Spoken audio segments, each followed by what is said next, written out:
She was a young mom forging her own path. She had her own goals and ambitions. She was working to advance her career. She was the it girl. Everybody loves her. Oh my God. But when she's found viciously murdered, it's clear someone wanted her to pay. There were over 20 cuts on her body. There was a knife located in her groin. There was a sick individual that would do that. Delving into her past, detectives uncover a slew of potential suspects. They still have sex. She was involved in a love triangle. Did a rival from her past come looking for revenge? Someone busted out all her windows. He had a history of criminal behavior. He held a grudge with the family. There were ongoing threats. The text read, "God said, vengeance is mine." Or is the killer hiding in plain sight? People tend to hold on to this hope when the truth is staring them right in the eyes. It's a thin line between love and hate. It was just rage. It was just rage.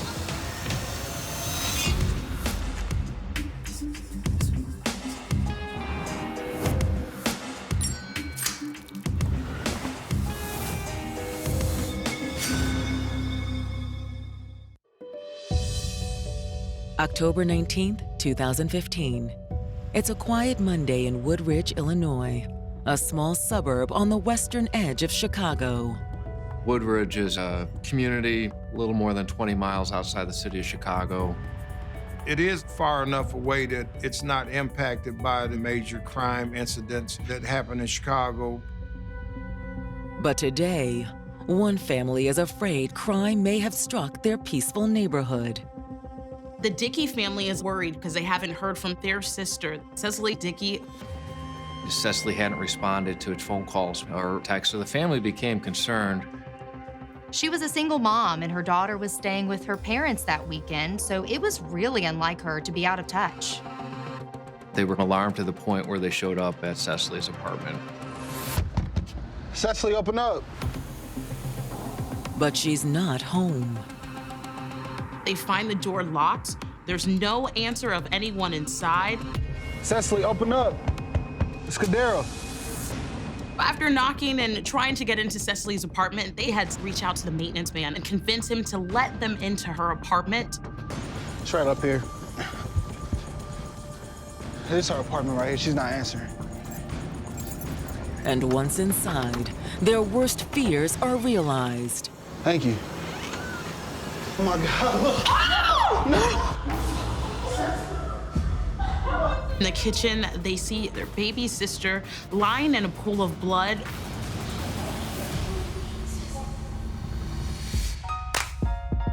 26-year-old Cecily Dickey had always wanted to make her mark on the world. She really did have a love for life and a great spirit about her. Her family and friends would describe her as hardworking, determined. She had big dreams after high school, so she worked really hard to set herself up for success. She very much felt that her life was getting on the right track. Even in the face of adversity. She had her daughter in high school. She felt like a child herself. And then to have a child, to have this responsibility placed in your lap, it can be a lot. But that didn't stop her. She loved that little girl with everything that she has.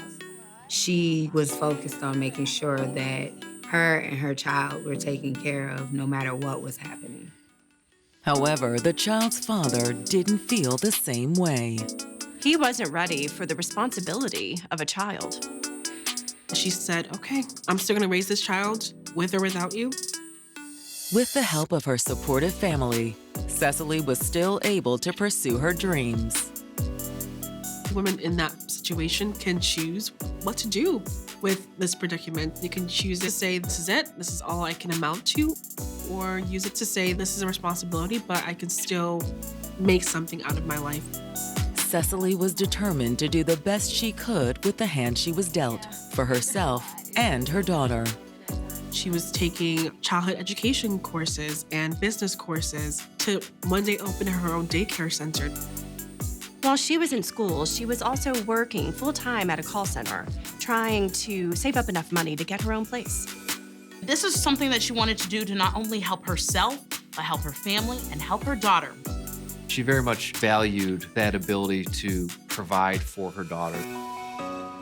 But with each step forward, Cecily still felt that something was missing. She wanted a partner, someone to help her take on life's challenges. She decided to jump back in the dating pool. That's when she met Malcolm Sanders. He was handsome and charming, and he embraced the fact that she had a baby. The couple dated for 8 years, but over time, they drifted apart. Malcolm was traveling a lot, working. He was not around as much. This was becoming a growing sense of frustration. As time went on, their relationship kind of fizzled out and they decided to go their own ways. For Cecily, the breakup was discouraging. She felt she was getting her life on track, and then just to have it all taken away from her, it made it all the more hard for her. Cecily wasn't sure if she would ever find love. But then in the spring of 2015, she got an unexpected call from an old friend, a man named London Luckett. Well, hello, stranger. London had a relationship with Cecily's family that went back over 10 years.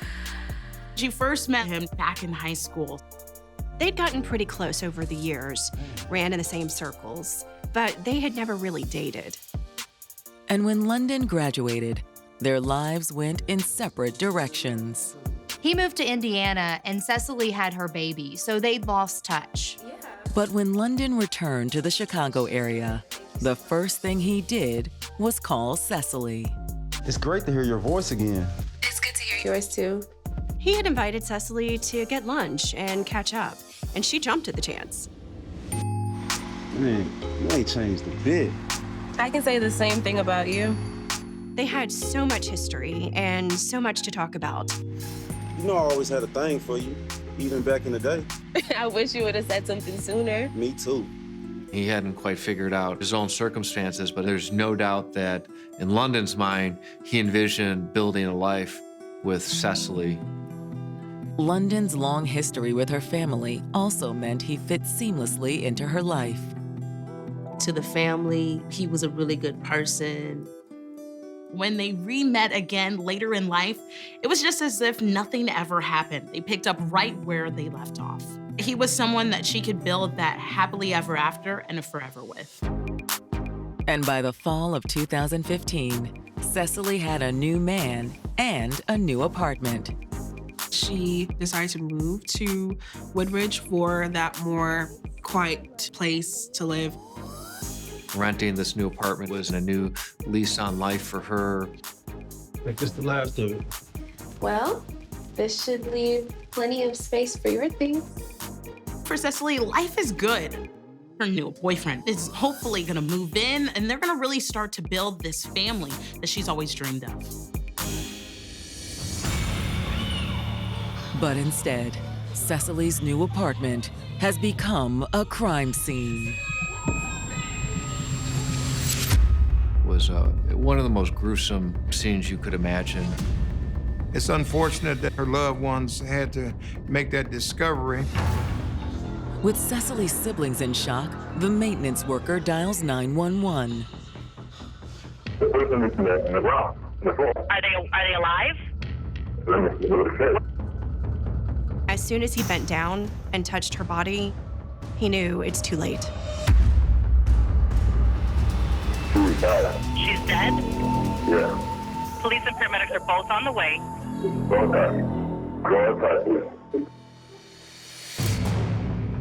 First responders quickly arrive on the scene and confirm what the maintenance worker told dispatch. She was immediately pronounced dead.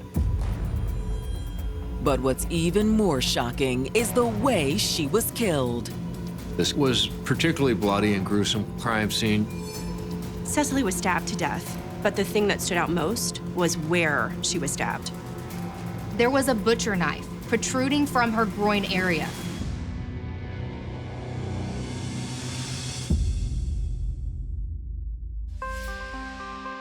"26-year-old single mother Cecily Dickey was successfully creating a great life for herself and her daughter. Cecily was making strides. She was taking classes to help advance her career. She was working full-time. She got a new apartment. Life is good. She had also recently fallen in love with an old friend from high school named London Luckett. He was a really great father figure to her child. It's because of this big helper we got right here.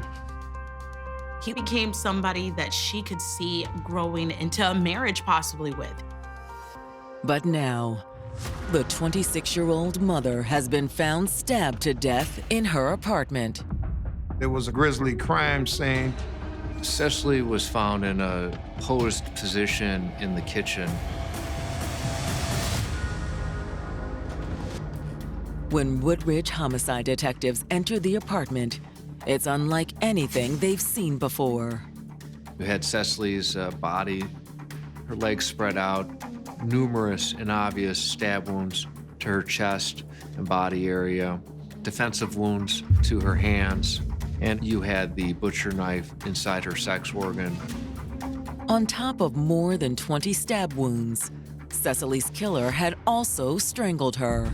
She had bruising and indications of trauma at the neck. However, the brutality of Cecily's murder also gives detectives their first clue. The person had a lot of anger and hate towards Cecily. The location of where the knife was left, it was clear that this was somebody who was vengeful. Something of that nature. It's usually going to be personal. It's going to be somebody that had a relationship with them. A search of the apartment appears to support detectives' theory. There was no sign of forced entry. This was not a random break-in. The person that murdered Cecily, she had let them into the apartment herself. And whoever it was had also robbed her. Her purse, wallet, cell phone, and car were all missing. They also discover signs that the perpetrator had tried to conceal their crime. So it was clear that there was a combination of blood spatter and blood from Cecily, as well as a cleaning product that had been sloppily used across the carpeted area of the crime scene. There was obviously some intent to cover their tracks. Fortunately, they didn't do a very good job. A latent print was found on one of the Clorox bottles. They also recovered skin cells from underneath Cecily's fingernails that probably belonged to whoever did this. And judging by Cecily's body, she had been killed sometime over the weekend. She was in an advanced state of rigor mortis. She had been dead for over 24 hours at that point. Which means there's no time to waste. At that point, the investigation immediately kicked into gear. Detectives file requests for Cecily's phone and bank records, as well as issue an APB for her stolen vehicle. Obviously, local law enforcement is going to be super vigilant looking for that car.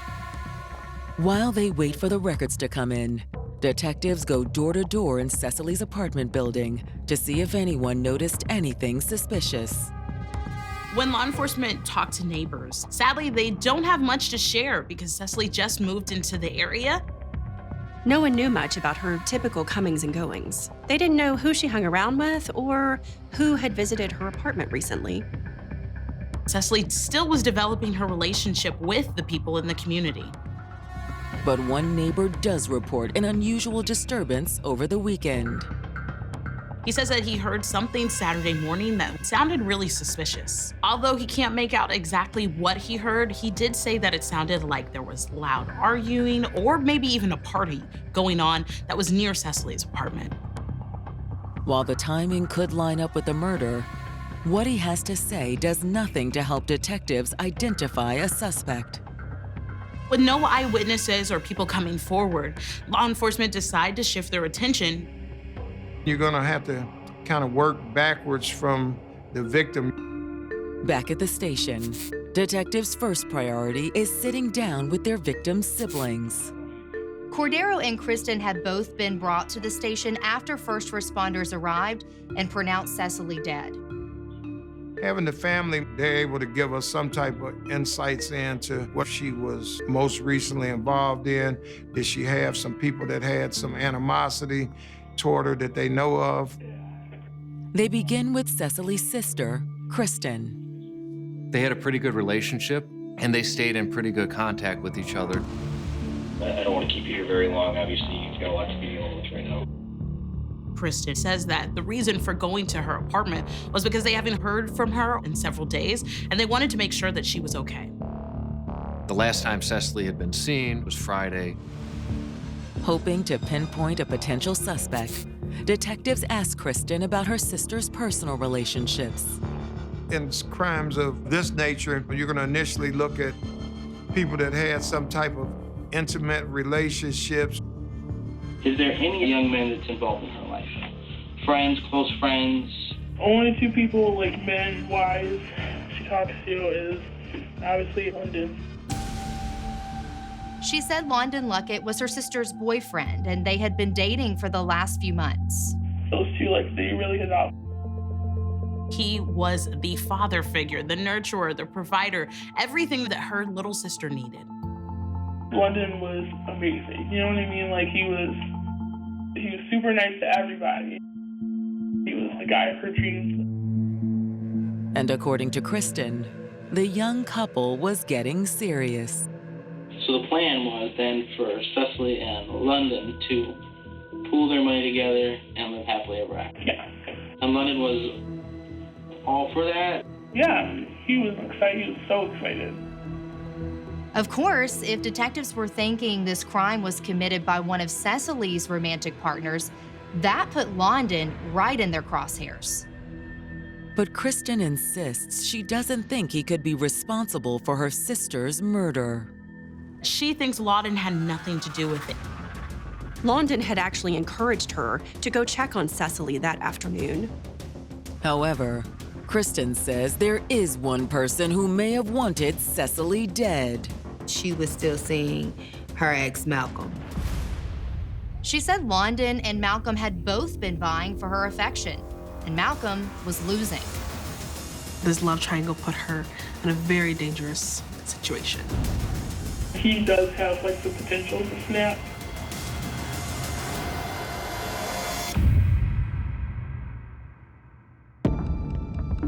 After finding her sister, 26-year-old Cecily Dickey brutally stabbed in her home, Kristen Dickey has just told detectives about the two men involved in her sister's life, Malcolm Sanders and London Luckett.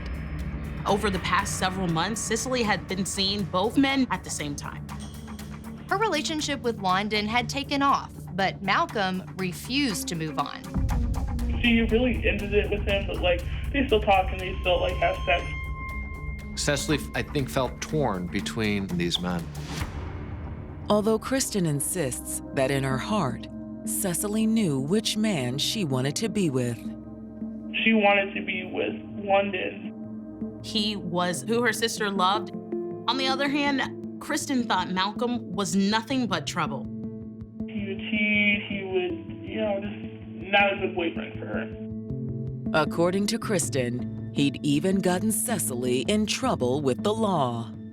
He was doing credit card scams on her sister's computer, which made her become a target.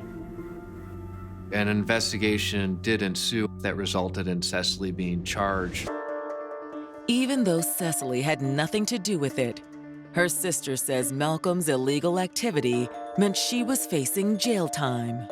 Are we talking a couple of bogus eBay orders, or are we talking hundreds of thousands of dollars, credit card fraud? I don't know, I just know the bond was $5,000. Malcolm had promised to pay her bond so she could turn herself in and deal with the charges and not have to sit and wait in jail. While Cecily waited for the money, she kept the relationship going. That was one of the other reasons she didn't want to, break up. Yeah. She felt obligated to him because she needed his financial contributions. But no one was happy with the situation. Kristen told investigators that the two men were aware of each other and neither one of them liked it at all. Cecily's communications with Malcolm was a constant source of frustration for London. They were in this love triangle and wanted Cecily to make up her mind and move forward. While Kristen can't imagine that London would have hurt her sister, she can't say the same about Malcolm. She had witnessed him being physically violent with her on occasion. They actually got physical. He had a domestic charge on him between them two. And if Cecily had finally called off their relationship, she isn't sure what he might be capable of. Now we're dealing with feelings of rejection, feelings of insecurities. He's a very emotional person. She says she wouldn't be surprised if Malcolm is the one who did this to her sister. When detectives speak to Cecily's brother, Cordero, he agrees. He confirmed that the relationship between Malcolm and Cecily was very toxic. He was violent. There were ongoing threats. Just argue, you know what I mean? Not a healthy relationship at all. Cecily's brother is also able to shed more light on the time Malcolm was arrested for domestic violence. He said Malcolm tried to choke Cecily. He got physical. He bust her car windows out. At that point, he was the prime suspect. But before they wrap up the interview, Cordero's cell phone buzzes. Can I look on my phone? Yeah.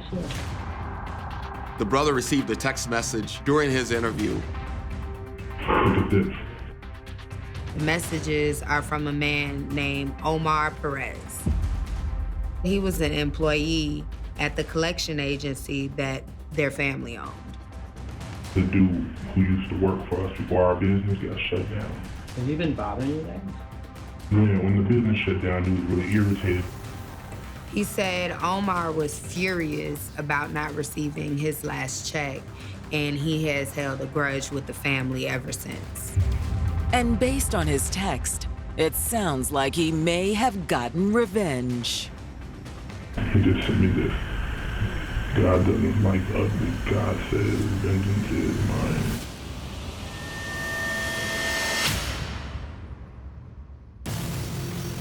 Based on statements from Cecily Dickey's family, Woodridge, Illinois police believe that her ex-boyfriend, Malcolm Sanders, could be behind her murder. Cecily was involved in a love triangle that involved Malcolm Sanders. Malcolm had a history of criminal behavior, and he'd already tried to choke her once before. But when Cecily's brother receives a threatening text message during his interview, another suspect is added to their list. The text was from a disgruntled former employee of the Dickeys family business named Omar Perez. Basically, the text messages read, God said, vengeance is mine. Is it a confession? Investigators take this text message as a big threat. This was someone they had to look into. I hate to say this, but we're probably gonna have to have your phone too. There's evidence. So after wrapping up their interview with Cordero, detectives set their sights on Omar. It didn't take them too much to find an address on Omar, and as soon as they had one, they brought him in to the station for an interview. Omar was pretty blunt about his feelings for the Dickey family. They're all liars and crooks. He tells detectives that he's worked for the family for about 5 years. Omar says his employment was cut short when the Dickeys business was raided by the FBI and forced to close. He claimed it was embezzlement to the tune of $2 to $3 million. At this point, the Dickey family owed him about 4 weeks of back pay. I worked for it, and they need to pay me my money. He did not hide his hatred for the Dickey family at all. However, when detectives ask about Cecily in particular, Omar doesn't have much to say. Detectives asked Omar what his relationship was with Cecily, and he admitted that he really didn't have one with her. I like seeing her around the office, you know? Did you work close together? Not really. Could she simply have been the easiest target for his revenge? At a certain point, detectives laid their cards on the table. We know about the text you sent Cecily's brother. Did you kill his sister? Hold up. I had nothing to do with that. Then what was that text about? I said I had nothing to do with that. Doesn't mean I didn't feel a little vindicated. Omar does see how it could have looked a little suspect, but he had an alibi. According to Omar, he had custody of his kids the entire weekend. He said that Saturday they went out to eat, then played video games the rest of the night. And then on Sunday, they were at a family party the whole day. And when detectives follow up with Omar's family, his story checks out. There was no way that he could have killed Cecily. With Omar eliminated as a suspect, detectives move on to the next name on their list, Malcolm Sanders.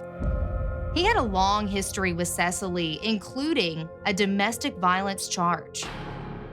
Investigators asked Malcolm to come in for an interview. When he arrives at the station the following morning, Malcolm says he's already heard about what happened to Cecily.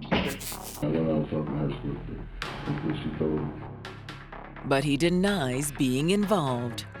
He admitted that their relationship was rocky, but he said he was more than 6 hours away in Ohio. Where were you staying around Ohio? I was staying with a girl. He said that he had spent the entire weekend visiting this long-distance girlfriend. Go anywhere, do anything?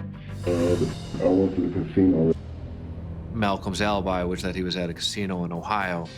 He insisted that the surveillance footage would definitely show where he was at the time of the murder. Detectives' first order of business now becomes tracking down that footage. But before they end the interview, Malcolm says there's something he needs to tell them. He tells investigators he knows exactly who's responsible for this crime. I knew about this guy. Which guy? London. He's crazy and possessive. He said that actually Cecily was afraid of him. He also claims that despite pretending to be the perfect boyfriend, London Luckett is actually a violent criminal. He knew of London's past records and that he actually served time for a murder case. He got out or something early. And through a mutual friend, Malcolm says he had recently learned something alarming about the night Cecily stopped answering her phone. Cecily was very much looking forward to having dinner with London that evening, get ready to celebrate the Sweetest Day weekend. Sweetest Day is, a lot of us call it a made-up Valentine, but it's certainly an important holiday in the Chicago area. She was with London on Friday. She said she picked him up on Friday. Yeah. If that is true, then he was the last person to see her alive.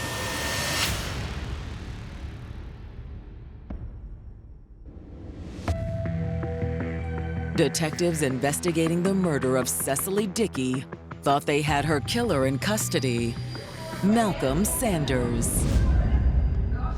They had an ugly history, and Cecily wanted to break things off. But now Malcolm has pointed the finger at the other man in Cecily's life, London Luckett. Malcolm definitely suspected that he was very dangerous. He said the last person who was supposed to be with Cecily was London. To find out if he's telling the truth, detectives start by looking into his alibi. Malcolm said he spent majority of Saturday at a Columbus casino. Investigators were able to obtain the security footage. And when they review it, Malcolm's story holds up. He was at a casino in Ohio. There's no way that Malcolm could have killed Cecily. Which raises another question for the investigation. With Malcolm's story checking out, could the rest of what Malcolm told them be true?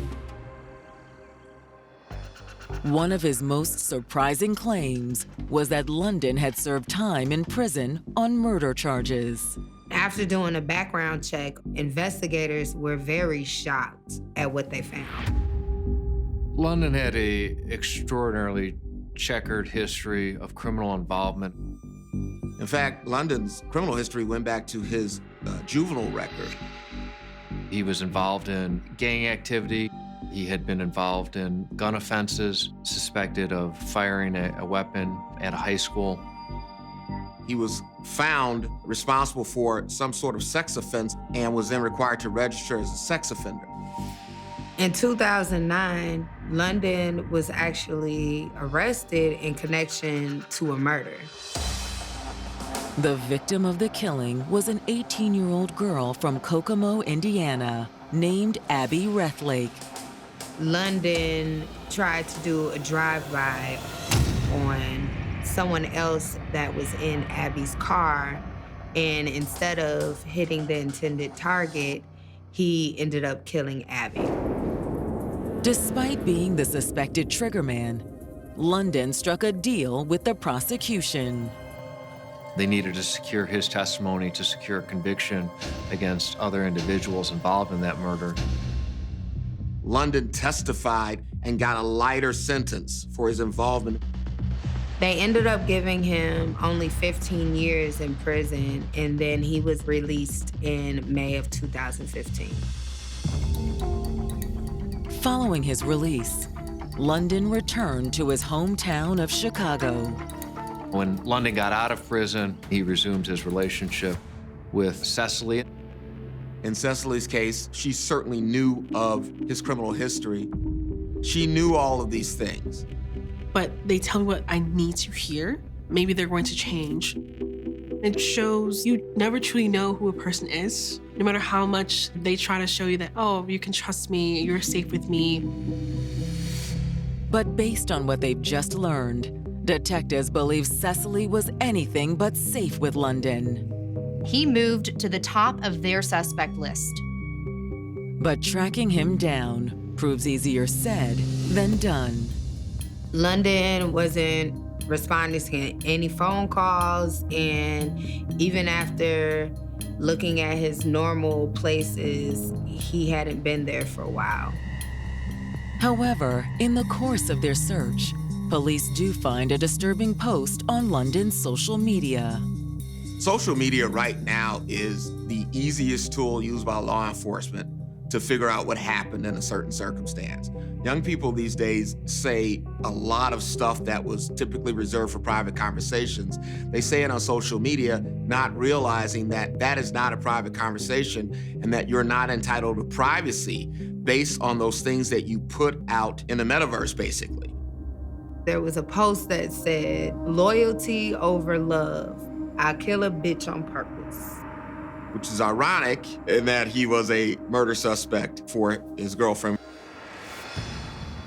As a bolo is broadcast to law enforcement across the Chicago area, homicide detectives stay focused on building their case. If London did this, they still needed the evidence to prove it. And when they receive Cecily's cell phone records, detectives find more proof that Malcolm was telling the truth. Her text messages confirmed what he said about her spending that Friday night with London. The records also show that Cecily's phone was turned off or destroyed sometime early Saturday morning. At a certain point, there's no more pings with Cecily's phone. So they knew her time of death would have been somewhere in the early morning hours of that Saturday. Which meant detectives were most likely on the right track. London was the only person known to be with Cecily during the window of when Cecily would have been murdered. But it's Cecily's bank records that reveal the most damning evidence of all. Her bank statement showed that someone was using Cecily's debit card at gas stations and convenience stores in Chicago. Investigators then followed up and collected surveillance video from those stores and those locations where Cecily's card was used. What we saw on the surveillance videos was London, who was using Cecily's debit card.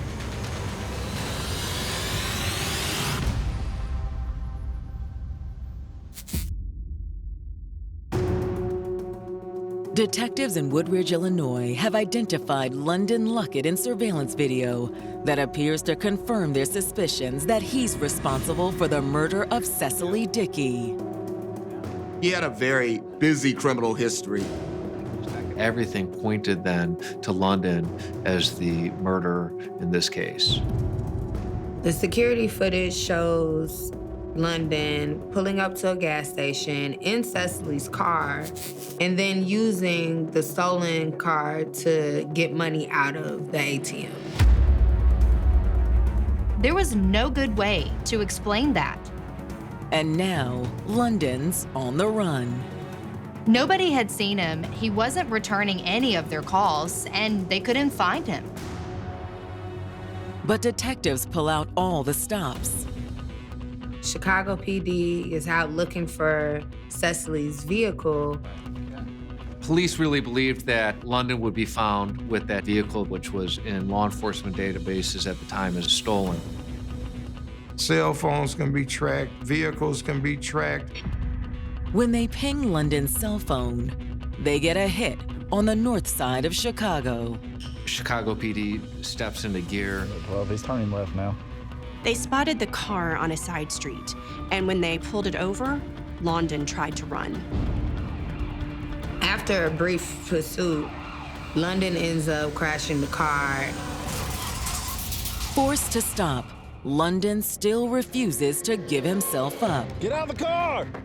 Police have to physically remove London from the vehicle. At this point, he's taken back to Chicago Police District. There, he's booked on charges stemming from the stolen debit card and vehicle. But they want a confession to make the murder charge stick. When they brought him in for his interview, he denied having anything to do with Cecily's murder. So what happened? I don't know. Didn't nobody tell me. That's my Cecily. He gives a very fake and contrived response, as if he's learning it for the first time. Investigators asked why did London have Cecily's card and car. He said that it wasn't uncommon that she would give him access to both the vehicle and the debit card. I had a car, always got the car. He tells them that the last time he saw her was Saturday morning when he left her apartment, and he claims he doesn't know what happened after he left. Could have been anything. Could have been anybody. I don't know. However, London does try to pin the blame on other people in Cecily's life. London suggests to the investigators that he should look into her ex or somebody that had ties to the family business. There was so much stuff, man, going on in her life, man. She used to tell me that she was scared. It's like there was a lot of people threatening them, calling them, making threats, talking about what they gonna do. But at this point, the police already investigated that avenue. All signs point to London Luckett. By the end of the interrogation, it's clear London isn't going to give up a confession. But in the end, detectives won't need one. Evidence technicians did have a latent print that was found on one of the Clorox bottles. That latent print matched to being consistent with London Luckett's fingerprint. Additionally, DNA evidence corroborated a profile from Cecily's fingernails that was consistent with DNA profile of London Luckett. That placed him at the crime scene. It was all the proof they needed. So before heading to trial, detectives give London one more chance to come clean. Now investigators are bringing in all the facts and the proof to show London, and eventually he lets them know that he wants to tell his side of the story. London says that on the night of October 16th, he'd gone over to Cecily's apartment. Cheers. Cheers. They were supposed to be having this romantic evening together. They watched the movie, they had sex, and they eventually got into an argument. He said that Cecily kept constantly texting somebody, and when he eventually snatched the phone from her, he realized she'd been texting Malcolm this whole time. I'm like, man, I know you ain't texting dude when I'm right here. You know what I mean? In his mind, how dare Cecily text the other guy while she's supposed to be paying attention to him? I say, okay, look, I know you're still dealing with dude. I ain't fucked up about that. But don't lie to me about it. Man, how you gonna disrespect me like this? What do you mean I'm tired of this, man. What do you mean? They started arguing, and it went from a verbal fight to a physical fight very fast. She grabbed one of the knives out the kitchen. We wrestled, I grabbed that knife out of her hand. So now, I'm in fucking rage. At this point, Cecily is completely trapped. London, please put down the knife, please. Please. He stabs her once, and the first stab wasn't enough for the rage he said he was feeling, so he stabbed her again. He just begins to stab her over and over and over again. It's about all of this anger and suppressed emotions that were lying dormant, and it was just waiting for an opportunity. Don't you know, like, when you finally get to that punching bag, you just punch it that one time, you like, you just keep punching it. That's the type of anger that I felt. We're talking about this physiological release in his body of all of these suppressed emotions. Even with Cecily on the brink of death, he says he couldn't stop. London stabs Cecily for the final time in her groin. Was so mad. I know what she was doing, man, and I shoved the knife in between her legs, man. He wanted her to feel the pain that he felt. In his mind, he felt justified. He knew morally that he did something wrong, but it wasn't enough. Even with his taped confession, London stands before a jury to plead his case.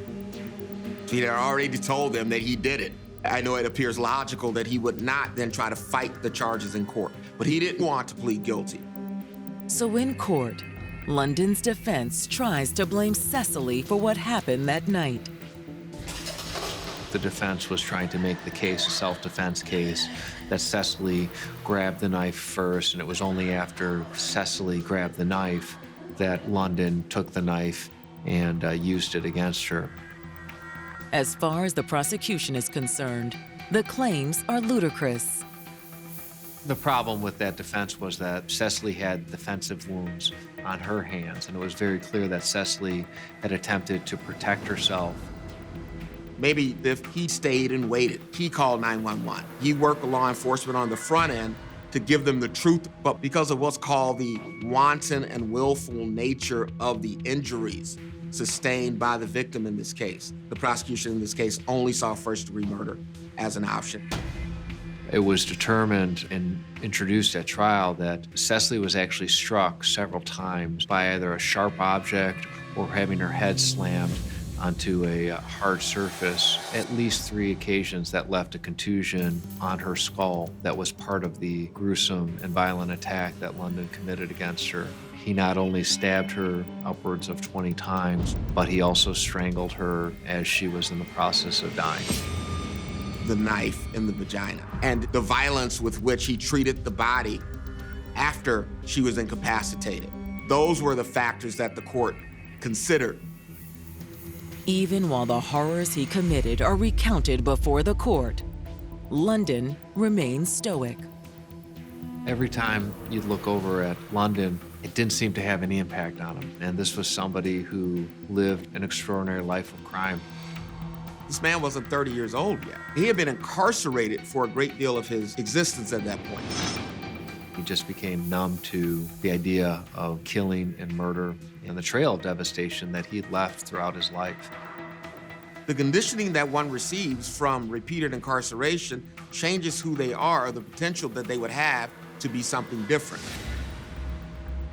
When the jury finishes deliberating, it's clear they see London for the killer he is. They found London guilty on all of the counts that he was charged with. He's sentenced to life in prison without parole. There was just a great sense of relief, I felt, because society is far safer with London locked up. But the relief will never be enough to ease the pain of losing Cecily. Justice has been served, but Cecily's life was taken and cut too short. Now a mom and a child are no longer together. I do hope that Cecily's daughter grows up knowing who her mom was trying to be for her. She was trying to achieve goals and dreams for herself to make her life better for her daughter too.